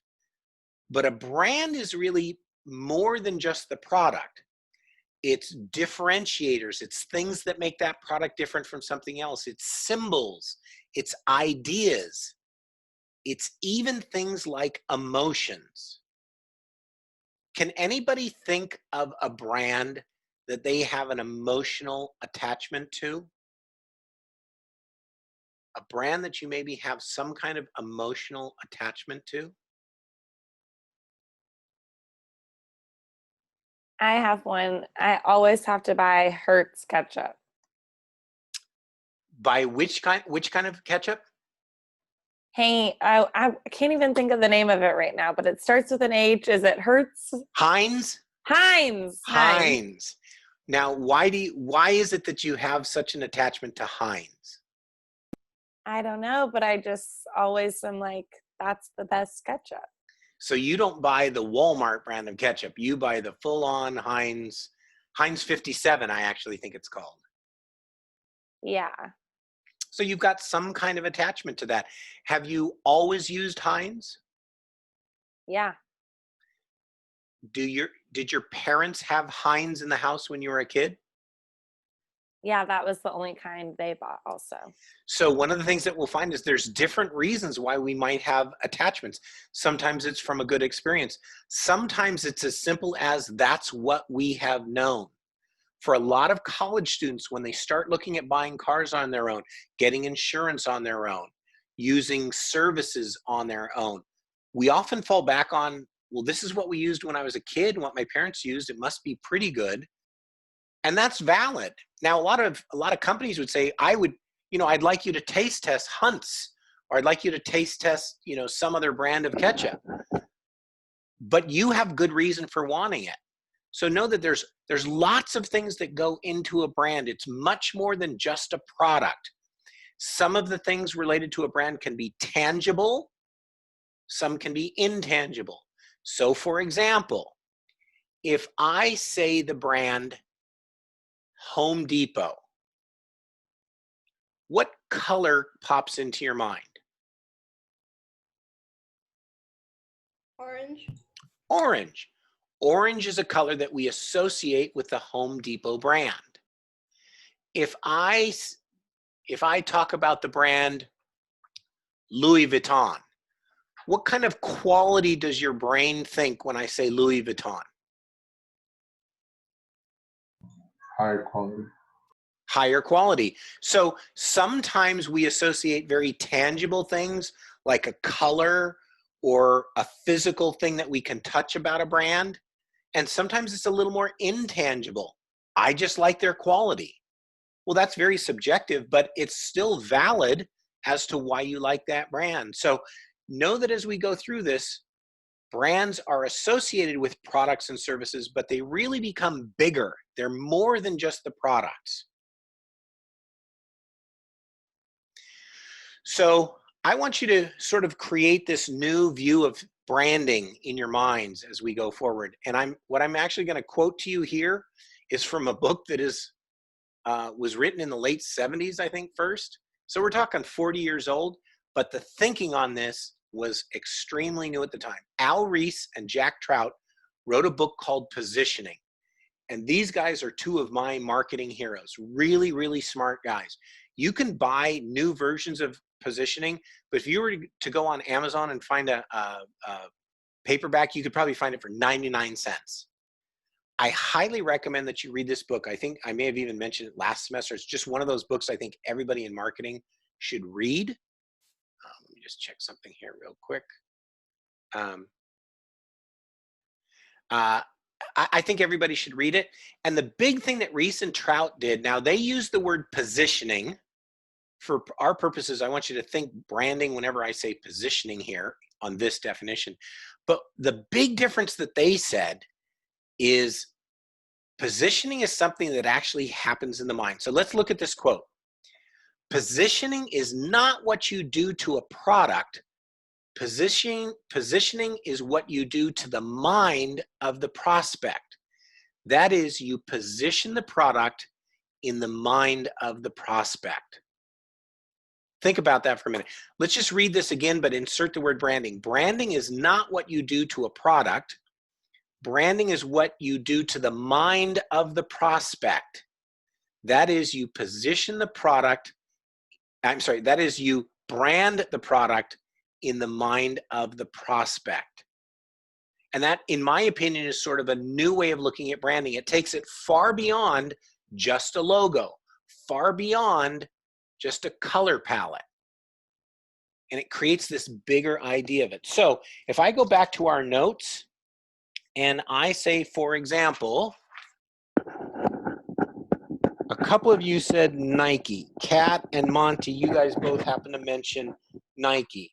Whether it's either of you two or anybody else, what things do you think about when we say Nike? What are some of the brand qualities that come to mind with Nike?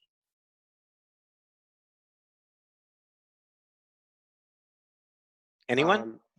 They are inclusive and they show diversity in their ads and products. So that, yeah. They always have, but even more so now, right? In the Colin Kaepernick campaign, which everybody thought might hurt him and actually ended up being a huge success. and they've got a couple great campaigns going right now. So they show a lot of diversity. They are very inclusive. What does it say to any of you about the product itself? What do you think of when you think of Nike? It's consistent. Consistent. A good brand should always be consistent. If you think of quality, is it really high? Is it really low? Is it somewhere in between? In between. In between. I would say for a big brand, it's pretty high. That doesn't mean necessarily that it is really high, but for a big brand, I think they do a good job of quality. Smaller brands, I think, can hold more quality, but I think that's true of almost, McDonald's. McDonald's is extremely consistent. I think certain people could argue whether there's quality there or not. One quality they have is they're consistent. Is the food quality high? I think people could argue that. What about, so Victoria mentioned Lululemon. What do we think about the brand Lululemon? When you just even hear that name, what do we think about? Yoga. Yoga. Yeah. How many people that wear Lululemon yoga pants do you think are actually doing yoga every week? Not many. Probably not many. So I'm going to be blunt and truthful with you. I'm not saying this to try and be offensive in any way, but when I think of Lululemon, I literally think of the logo on the butt of yoga pants. And I did yoga for about 4 or 5 years, and it was right when Lululemon started. And there was one in Calabasas right near the yoga place that I went to, and they went to the yoga places and they gave away Lululemon to all the instructors so they would wear them every day in class. So people go, those are great yoga pants. Where can I get those? And they'd say, oh, over at the store. And so I remember, and of course the yoga instructor being in front of the class, that logo. And for a long time, I didn't even know what the logo was. I was like, what is that logo? And they said, oh, this is Lululemon. It's the clothing that's right over at the store, at the Calabasas Commons. And of course, my, wife was starting to do yoga, and I thought, oh, for her birthday, I'll go get her some Lululemon, yoga pants. And I went over there and I went, they cost how much? And it blew me away how expensive Lululemon was. I didn't know yoga pants could be that expensive, but they are. But of course, they are very high quality. And I'll just give you one other thing that I've since learned about Lululemon. My wife gave me a pair of Lululemon shorts, like running shorts. And it has a little zipper in it so that I could put in, my driver's license or my house key or my car key. And the zipper broke. So, and it was like a year later. And I called up the place and I said, do you guys have like repairs that you guys do? Is there like a place you recommend I go? The zipper in my running shorts broke. And they said, bring it into the shop. So I brought it into the shop and they said, some things that we repair are going to be repaired in the Inland Empire, actually not too far from San Dimas, out that way off of the 210, but some we actually send up to Canada. So you might get it back in a week, you might get it back in 3 weeks. I said, okay. They fixed it, came back. I was expecting to pay for that. And they said, oh, no. It's a lifetime warranty on that. There's no charge for it. And I instantly went, you know what? That just made me think that even though they're expensive, the value of that was pretty good. If they're willing to stand behind their product that way. All of that wraps into the brand. All of that wraps into all brands. All of our experience does. So why do brands matter? Well, there's a lot of reasons, but let's just look for a moment at the benefits of branding. Branding helps us differentiate products. Understanding one product is different from another. It might be the name, it might be the color, it might be the quality, it might be the ingredients in it, but branding helps us identify that it's different. If there was no branding, we'd show up in a grocery store and all the products would look the same. And even if they didn't look the same, they wouldn't mean anything. Brands help us understand that. Brands, when they are done well, create value. Do you think the value of a Mercedes-Benz and a Kia are the same? Well, I would argue that at the exact same price point, which you probably won't find, They might be somewhat similar, but in our minds, Mercedes-Benz is thought to be of higher quality. Mercedes-Benz has been branding themselves so well for so long, they have built quality into that. An example that I like to give, at the Walmart right up the street from my office, you can buy a can of Sam's Cola for 50 cents. You can also buy a can of Coca-Cola in the vending machine right out front for $1.25. I rarely see anybody buy Sam's Cola. I see people buying Coca-Cola out of the machine all the time. 75 cents more per can. Now, does it taste different? A little bit. If you really like Coke, you'd say a lot, but most of us would say it still is water, it still is carbonation, it still is some caramel color, and it still is some sugar and a little bit of flavoring. But is it 2.5 times? It's not more water, it's not more sugar, at least not much. What accounts for that? The brand. Coca-Cola is thought to be one of the most valuable brands, if not the most valuable brand in the world.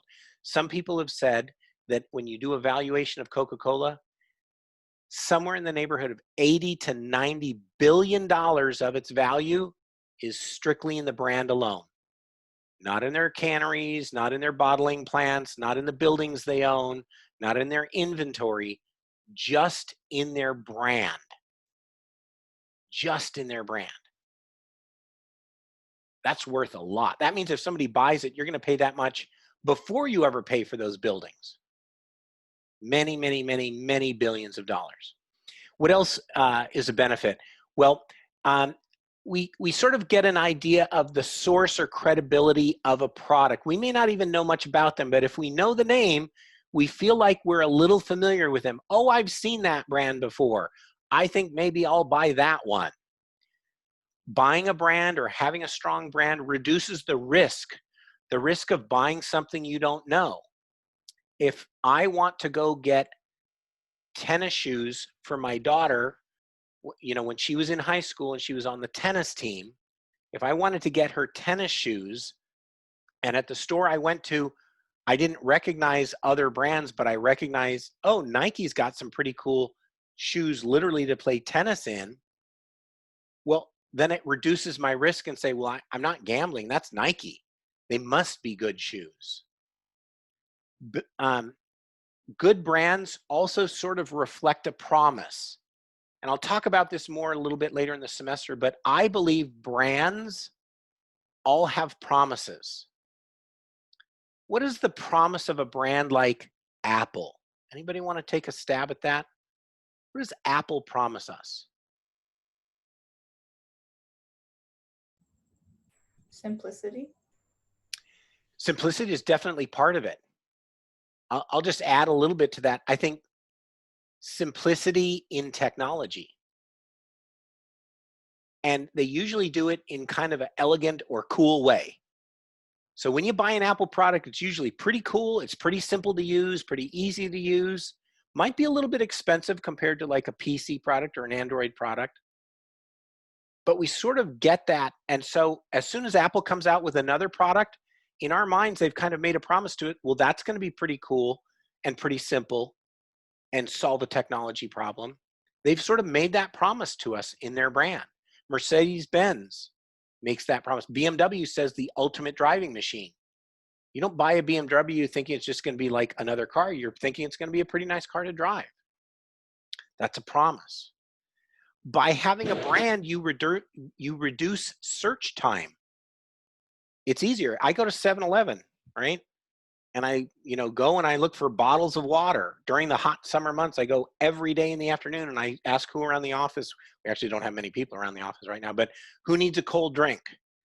And sometimes I go through the drive-through and I get sodas, and sometimes I go to 7-Eleven. I was floored the other day when somebody said, I just want a cold bottle of water. And there were 2 full counters full of water at 7-Eleven. Well, it kind of made it easy for me to just go, oh, Dasani, got it. I just picked up Dasani and it just made my search easier instead of looking at everything else. I knew Dasani, made it easy. Do I think Dasani is the best? No. Is it the cheapest? No, but it's the best, decent quality one at a good price, so I just picked it up and bought it.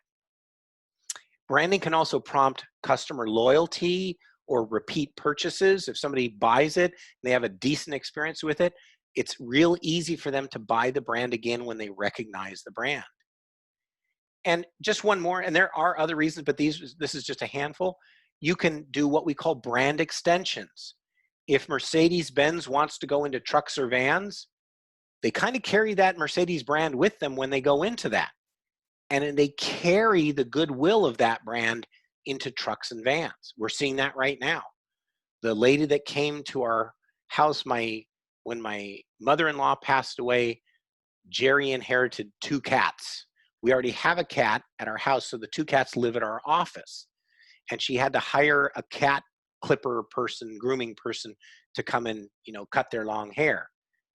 She showed up in like this really cool Mercedes-Benz van. I mean, if I knew trimming cats was that lucrative, I might have gone into that instead of advertising. So what can be branded? Well, products can be branded, services can be branded, companies can be branded, people can be branded. Somebody tell me a person with a brand. Politicians. Most politicians do. Yeah. What about, think of some, do they create brands for themselves? Yup. Processes can be branded, places can be branded. If you think about it, almost anything can be branded. Now, what are some of the challenges that we face in branding? Well, prices are constantly being pushed down on things. Most branded products cost a little bit more, so you have a constant battle of the price of a no-name versus the price of a brand. And in some things, that matters a lot, and in some things, it doesn't matter a lot. Some people will tell you, I'm going to use guys, for example, not being sexist here. I know guys' purchasing habits more than I know women. A lot of guys, if they need to buy new underwear, they go to a store. They look for underwear, they buy underwear. Might be Fruit of the Loom, it might be Jockey, might be whatever the store brand is. A lot of guys, that doesn't matter much. You go to Walmart and you probably get 6 boxers for 15 bucks. My wife, this shirt is from Duluth Trading. My wife bought me this shirt from Duluth Trading. So now I get all these mailers from them. And they have men's underwear that's about $25 a pair.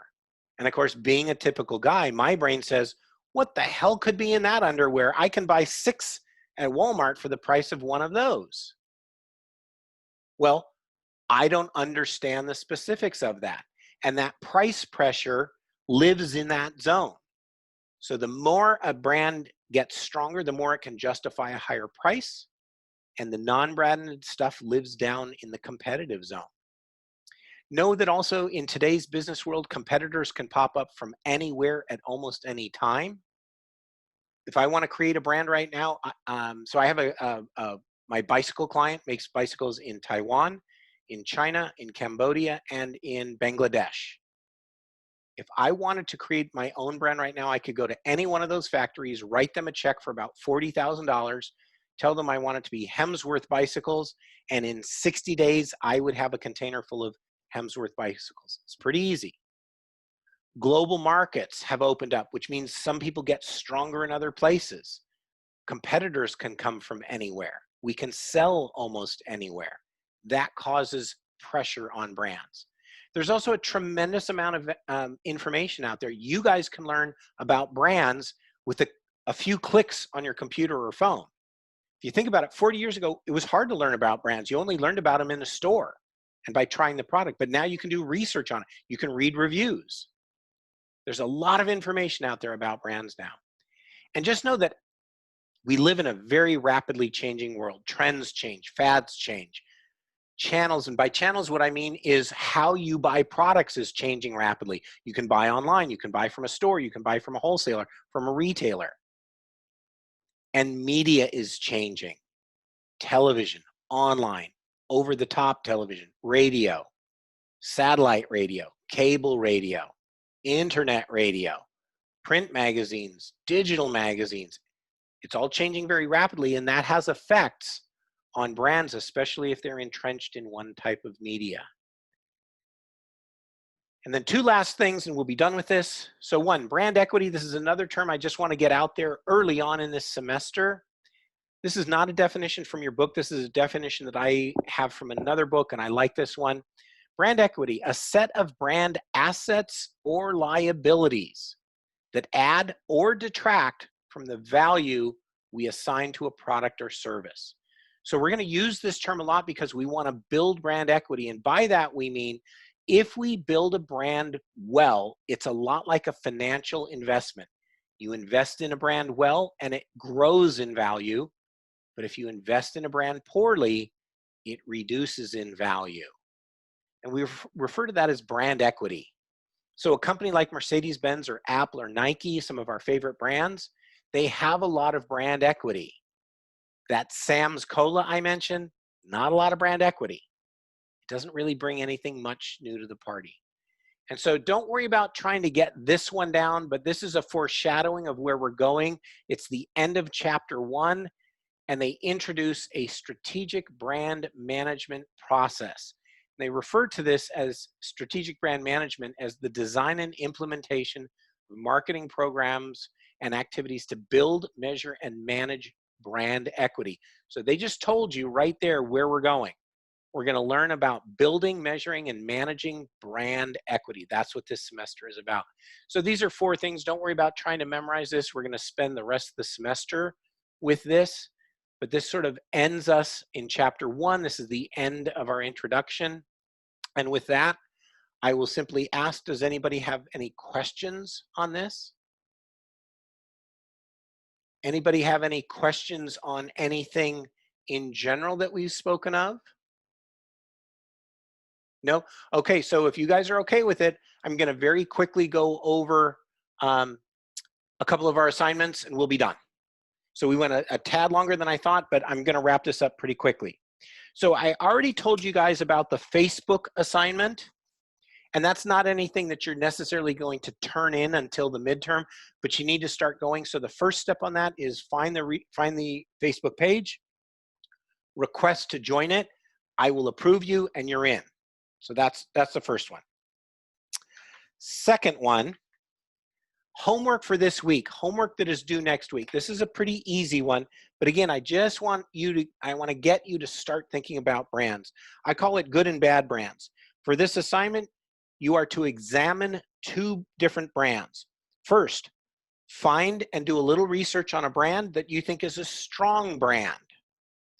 And by strong, what do I mean by that? That it has some strong characteristics that are consistent, that are portrayed consistently, that identify the quality and character of a product or service. And what I basically want you to do is write a page about it. What are those elements? Why do you think they're good? Show me that they're consistent, or tell me why they're consistent. Tell me how they're consistent. So I want you to find a good brand and just tell me a little bit about that. And then I want you to find a brand that is not a strong brand. Now, if you guys already know them, that's fine. You don't have to spend a long time researching. And for the not so strong brand, you're going to write about a page on that. So next week, you're going to turn in 2 pages, one on a strong brand, one on a weak brand. And I just want you to explore it. I'm not going to give you a lot of specifics of what to write because I'd kind of like you in the reading and looking at your notes and thinking about it, determine what you think is important in a brand or what maybe some brands are not doing well. So that's your homework assignment for this week. This is already posted on Moodle. Any questions on that homework?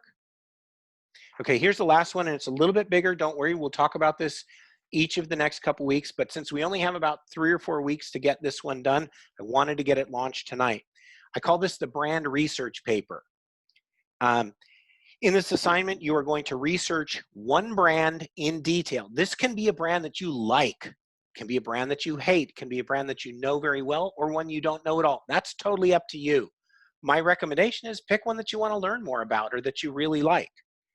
And I want you to kind of dive into it. My suggested length for this research paper is going to be about 5 pages. Here's the way I kind of see that breaking down.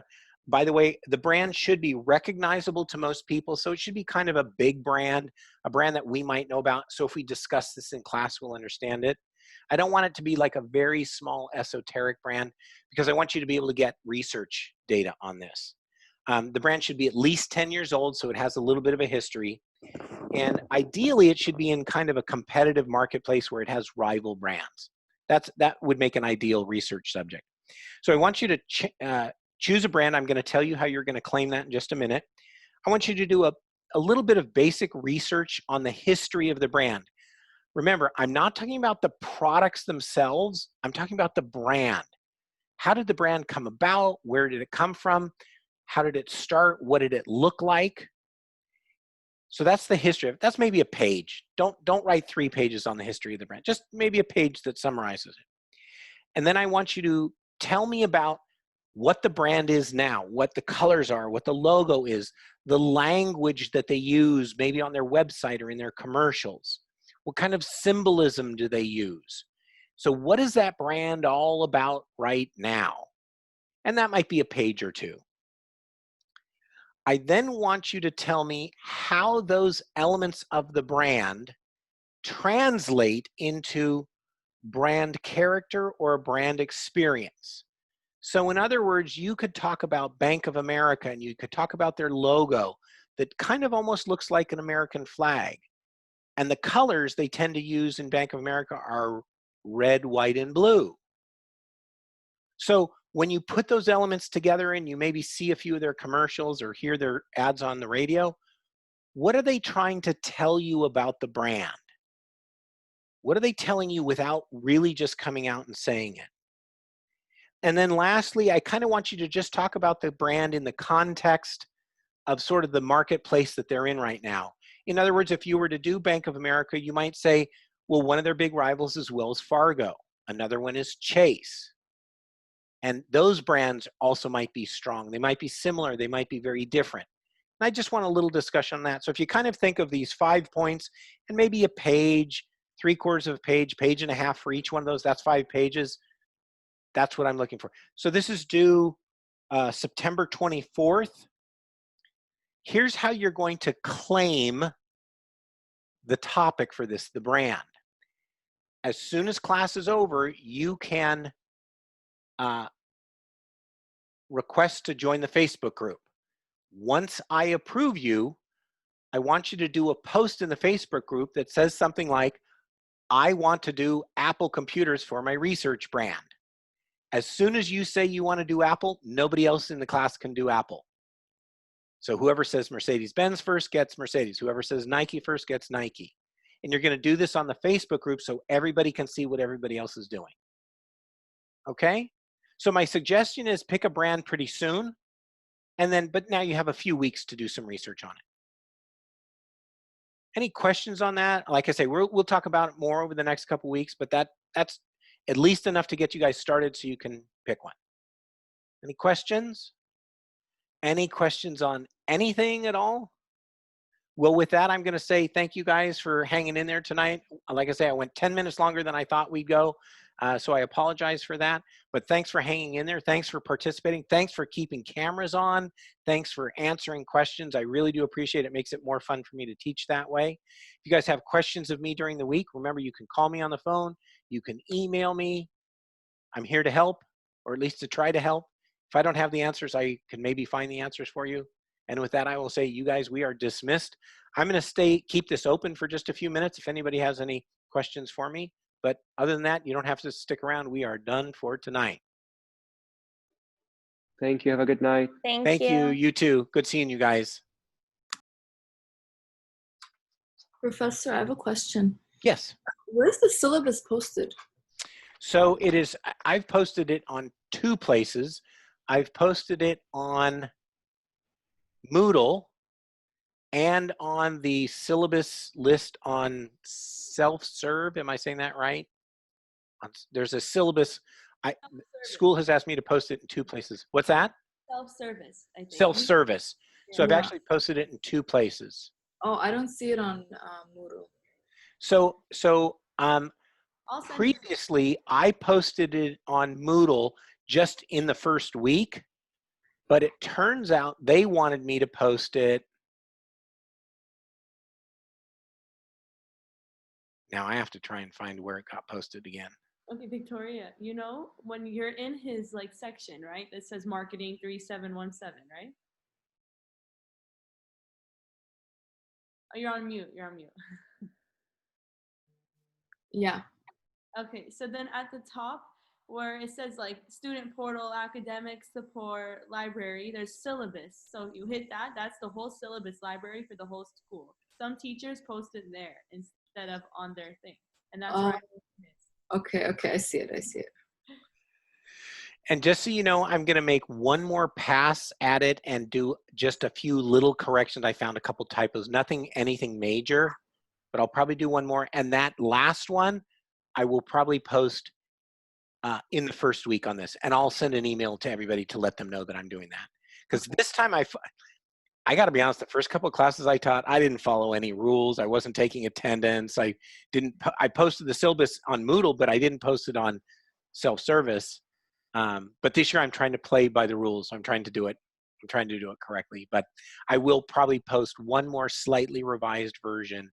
And I'll just put that right in the week. So should be everywhere. Okay. Okay. But if you have any troubles with it, let me know and I can just email it to you also. All right. Thank you. Okie doke.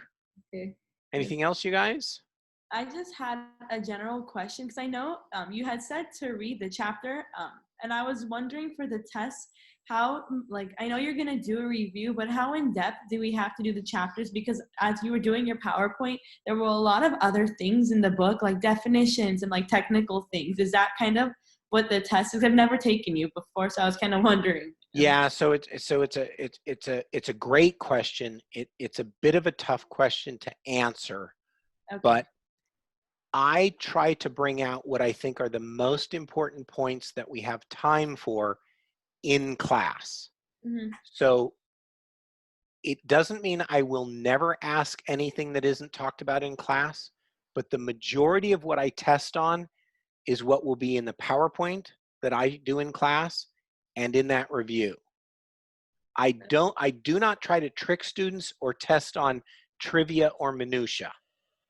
Mm-hmm. I try to test on main concepts. Okay. So I'm going to say on this one, I know you don't know me and I know you haven't used me, but if you will trust me a little bit, I will promise you that I'm not trying to hide stuff. The way that I teach, there's only so much that we can actually do in the class, and it's never the full chapter. So it means for me, I'm going to hit on what I think are the high points and the important points. So you're absolutely right. There's a lot of other stuff in there, but there's a lot of stuff in there that I didn't think was really critical for moving forward out of that chapter. So I tried to hit on those main things, which is mostly defining what we're doing and where we're going in this semester. Does that help? Yeah, thank you. And along the way, if there's anything that you kind of question, feel free to ask, like specifically, like, hey, Brian, you didn't talk anything about this part in this chapter. You know, how important is that? Okay. And sometimes I'll go, Victoria will attest to this. Sometimes I will say, I'm not going to ask that on a test. And sometimes I'll go, oh, I probably should have talked about that. Yeah, let's add that to the list. Okay. But more often than not, I'm going to spend my time talking to you about the things that I think are important. Therefore, they're more likely to be on the test. Okay, cool. Sounds good. Okay? Yeah, thank you. All right, you guys. Good seeing you. Good seeing you. See you next week. See you guys next week. Take care. Stay safe out there. You too. Bye. Likewise.